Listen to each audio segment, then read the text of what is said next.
Serious, when did a gut feeling save your life? As a teenager in Ireland. One day I got this overwhelming feeling to stay at home from school. Good thing I did, 'cause my friends called me later that night to say a girl who was bullying me brought her junkie friend onto the school campus. Hid in the toilets for most of the day, waiting to beat the speep out of me. My friends weirdly overheard the plan while they were using the toilets at morning break. This was the time before mobile phones were used, so they each called me later that night. Not driving off immediately as the light turned green. Sure enough, a second later 2 cars smashed into each other, probably right where I would have been had I taken off when the light turned green. Scary seeing a head-on collision happen literally less than 10 feet in front of you.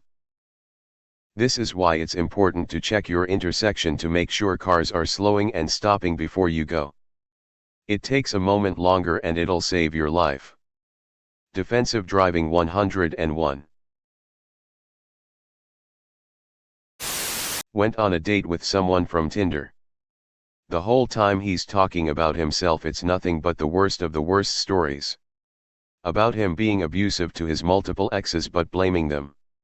Telling me how his daughter hates him and other horrible stuff that I can't even bring myself to say. While he's talking, I'm pretty much having a panic attack. The voice in my head is saying, calming GTFO. So I say I have to go to family dinner. He's making every excuse to keep me and for me to go home with him, so I just get in my car and go. We're at a Starbucks outside. He follows me. So I call my mom, she tells me to go over and she's calling the cops. Luckily she lives in a gated community where AA guard is at the booth, so he can't follow me in. He turns around and speeds off. The cops get there, I give them all the information I have on this guy. He went into details about his life and I told the cops everything. Turns out this guy kidnapped and brutally raped a girl and was on the run and was stupid enough to tell me his real name when we met in person. It was a long summer of multiple court dates just to end in him getting a bull's peep sentence. This is not a gut feeling, but more of a decision. I was getting a drink at a small gas station and was choosing between coffee and Gatorade. The Gatorade was on the right, and the coffee was on the left. I decided on the coffee. Right before I went to pay for it, a car drove through the wall, knocking over 2 shelves, including the Gatorade and thousands of dollars of alcohol. To this day, I always look at where that hole in the wall was. Possibly. When I was in college, my boyfriend and I lived in an apartment. One day, when I was home alone, 2 guys knock on my door. I open up and they give me some story about donating to a charity. I was dumb and said, okay, sure, let me get my purse. When I turn around, they are inside the foyer blocking the front door. I instantly get nervous and start fumbling with my, which they say they don't take checks. Just cash. Then they ask if anyone else is there and I say yes, my boyfriend is sleeping. I like to think I said that convincingly enough and I said, let me go see if he has cash. I went into my bedroom to see if I had a weapon, JIC. But I heard the door close and they were gone. Don't know if this is a gut feeling or I just got plain lucky. Used to live in a really sketchy part of town. I decided not to go to the gym this one evening because I was super tired that day. That same evening, around the same time that I would normally walk to the gym, there was a shooting in an intersection that was part of my usual route. 2 people died. I think to myself, had I decided to go to the gym that day, 3 people may have died. So I got really lucky, ironically, by skipping gym. I don't remember this, but is a story my father told me. I was an extremely social kid up until age 5 or 6. Never met a stranger and loved people. My favorite thing to do was go to the mall to say hi to literally everyone. When I was around 4 years old, we lived next to a retired couple. Their 30-something-year-old son came to live them and they wanted to introduce him to us. I was in the driveway with my parents when they took the opportunity to come do the introduction. According to my dad, I yelped at the sight of their son and hid behind my dad. Since this was so unusual, he let me hide and just said I was shy with strangers. They didn't come back over and my parents stopped talking to them. A few months later, the neighbor's son was arrested with terabytes of child porn. He had just gotten out of jail after being convicted of child molestation. No telling what could have happened had my parents continued their friendship with our neighbors. My husband had a random back spasm that was unlike anything he ever felt. Said it wasn't too painful, but it was out of the ordinary and it felt off. Went in and discovered it was kidney cancer. Freaking healthy. Buff ass 32-year-old with kidney cancer. We are so grateful he went in. One time when I was like 8 years old, my family and I were in Chicago on vacation. So we're out walking around some band shell park and we decide to look for some bathrooms that turn out be underground. It's kinda like an entrance to a subway system, except it's where the bathrooms are. So my mom, my great uncle and myself walk down and there's kinda weird skinny looking white dude down there. Anyways, my mom goes to the ladies' room and my uncle goes to the men's room. For some reason I don't really remember how it happened, but somehow it's just me and this dude.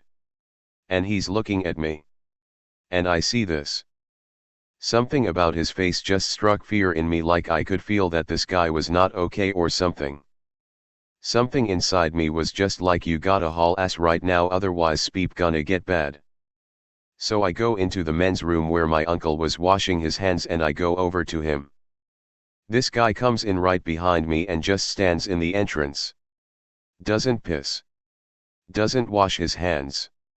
Nothing. Just looks at me. Following my uncle, we left and that was it. Never saw that guy again. I don't know if that saved my life, but speep was pretty weird.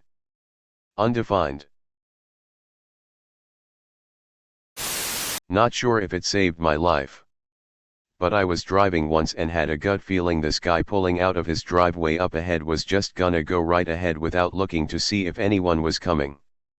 I put my foot over my brake pedal and my hand on my handbrake just in case. Glad I did. I was in a compact too. Guy was in a truck. I would have been completely wrecked. I have a severe peanut allergy. Went to a restaurant and asked if their food or sauce had peanuts. They said that there wasn't any peanuts. So we ordered some of it for the day after for a gathering. I ate some of it and immediately felt bad. I thought that maybe the heat was getting to me. So I stopped eating and told my dad I wasn't feeling too well. I didn't think anything was too bad until a couple minutes later. Something just came out of nowhere and I told him I needed a hospital. One car ride later, I was breaking out into rashes and was throwing up. Got the treatment I needed. And I'm still here, luckily. Ironically, I experienced this the day of teaching younger kids about severe food-related allergies. Was coming to my after-school academy and as a class, we go with one of the moderators of the academy. I'm on my phone because they're very noisy. And I hear something. But nobody else does. I should also note that I'm in the front of the group. I stop everybody even though I'm not sure of anything. A bus comes speeding through our walkway. If I wasn't cautious, I wouldn't be writing this. I was driving on the highway. And I checked my rear view.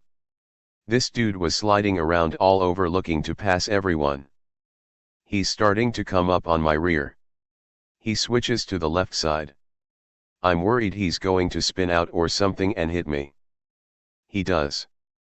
And what I didn't expect was to go flying into a snowplow. The gut feeling only saved my life because I instinctively decided to slow down a lot. Ended up hitting the plow with my side instead of head on. Ended up spending the next month or so in a coma. Woke up in a brain injury rehab facility called On With Life in Des Moines, Iowa. Had no idea why I was there for a while until I saw pictures of my car. Absolutely crumpled. Almost folded in half from the side. Lucky to be here today. My buddy's sister moved away from home. And within the first week of her living in her own home, a man comes up to her door and asks her if he can use her phone in her house because he is lost. She didn't buy it. Felt uncomfortable and said no. Few hours pass. She walks outside to multiple police cars, ambulances and fire trucks. Turns out the guy went next door and murdered her two neighbors who let him in.